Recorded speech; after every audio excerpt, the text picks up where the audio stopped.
સુરેન્દ્રનગર જિલ્લામાં ભારે વરસાદમાં તંત્રની ત્વરિત કામગીરી, વાંસલ નદીનું બ્લોકેજ દૂર કરાયું, બજાણા અને શિયાળીમાં નાગરિકોનું શિફ્ટિંગ કરવામાં આવ્યું. ચુડાના વાંસલ ડેમ પર જેસીબી સ્ટેન્ડ બાય, પીજીવીસીએલ દ્વારા વીજ પુરવઠો પૂર્વવત કરાયો. દસાડા, લખતર, લીંબડી અને વઢવાણ તાલુકામાં નીચાણવાળા વિસ્તારોમાંથી પાણી નિકાલની પ્રક્રિયા વેગવંતી. સુરેન્દ્રનગર જિલ્લામાં ભારે વરસાદને પગલે સર્જાયેલી પરિસ્થિતિમાં જિલ્લા કલેક્ટર શ્રી જી.એચ. સોલંકીના માર્ગદર્શન હેઠળ વહીવટી તંત્ર દ્વારા ત્વરિત અને સરાહનીય બચાવ રાહત કામગીરી હાથ ધરવામાં આવી છે.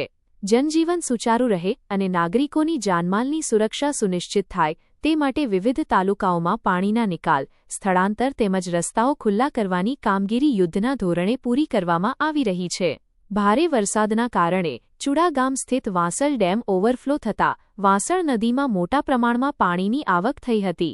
નદી પરના પુલ નીચે ઝાડી ઝાંખરા અને કચરો જમા થવાથી બ્લોકેજ સર્જાયું હતું, જેને વહીવટી તંત્રએ ત્વરિત જેસીબી મારફતે દૂર કરી પાણીનો પ્રવાહ શરૂ કરાવ્યો છે. કોઈપણ કટોકટીની સ્થિતિને પહોંચી વળવા જેસીબી મશીન અને ટીમને સ્થળ પર સ્ટેન્ડ બાય રાખી પાણીના વહેણ પર સતત નજર રાખવામાં આવી રહી છે. બીજી તરફ ગોદાવરી દાણાવાડા રોડ પર વીજળીનો થાંભલો પડી જતા પીજીવીસીએલની ટીમે સત્વરે સ્થળ પર પહોંચી સમારકામ પૂર્ણ કરી વીજ પુરવઠો પૂર્વવત કરી દીધો છે. આ ઉપરાંત લખતર, જમર, ભલગામડા, દસાડા, ભલગામડા રોડ પરના ગરનાળા તેમજ સાયલા તાલુકાના ધારાડુંગરી ગામે ભરાયેલા પાણીના નિકાલની કામગીરી ઝડપથી ચાલી રહી છે.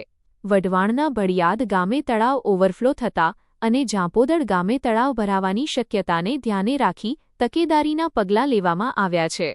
દસાડા તાલુકાના રાજપર, કમાલપુર, કચોલિયા, સુરજપુરા, ખેરવા, ઉપરિયાળા, નગડકા અને અખિયાણા ગામોની સ્થિતિ પર સતત મોનિટરિંગ રખાઈ રહ્યું છે. અસરગ્રસ્ત વિસ્તારોના નાગરિકો માટે સલામત આશ્રયની વ્યવસ્થા પણ તંત્ર દ્વારા કરવામાં આવી છે. શિયાળી ગામે બળિયાબાપા મંદિર પાસે પાણી ભરાતા સ્થાનિક લોકોનું સુરક્ષિત સ્થળે સ્થળાંતર કરાયું છે, જ્યારે બજાણાના નીચાણવાળા વિસ્તારના લોકોને નજીકની શાળામાં શિફ્ટ કરવામાં આવ્યા છે.